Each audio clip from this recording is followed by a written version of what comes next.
রাঙামাটি জেলা চাই শান্তিপূর্ণ এবং শান্তি সৌহার্দ্যপূর্ণ পরিবেশে যাতে আমরা নির্বাচনটা শেষ করতে পারি, এটাই আমাদের চাওয়া। ধন্যবাদ দিদি। আমি আপনাকে বিভিন্ন প্রকার অবশ্যই আমাদের কোনো ত্রুটি নেই। আমরা একসাথে রাঙামাটি করার জন্য যুদ্ধের ময়দানে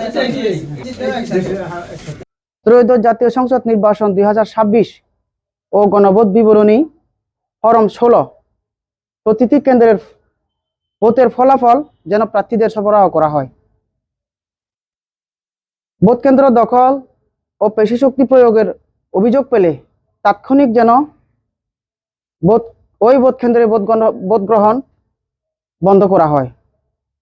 বিনা বাধায় যেন ভোটারগণ ভোট কেন্দ্রে গিয়ে তাদের নিজের পছন্দের প্রার্থীকে ভোট দিতে পারেন। কোনো প্রার্থীর নেতা কর্মীর বিরুদ্ধে পেশি শক্তি প্রয়োগের অভিযোগ পেলে তাৎক্ষণিক যেন আইনগত ব্যবস্থা গ্রহণ করা হয় এবং ভোট প্রদানে বাধা, ভোট কেন্দ্র দখল ও পেশি শক্তি প্রয়োগের অভিযোগে ওই অপরাধীকে আইনের আওতায় আনা হয়।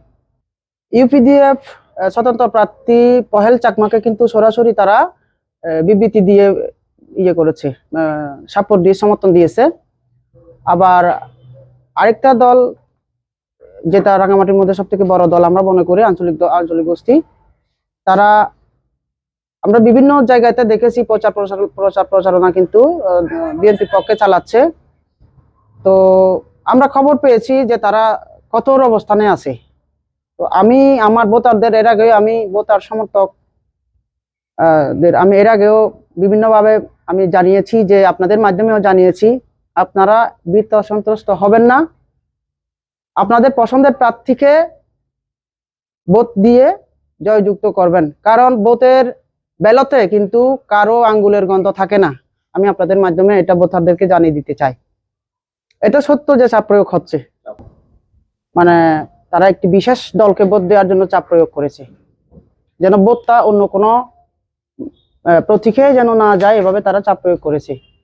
তবে এটা ঠিক, মানুষের মনের মধ্যে কিন্তু দুঃখ রয়ে গেছে, বিরক্তিও রয়ে গেছে, যে আমরা কতদিন নিজেদের ভোটটা প্রয়োগ না করে অন্যদের কথা মতো ভোট প্রয়োগ করব।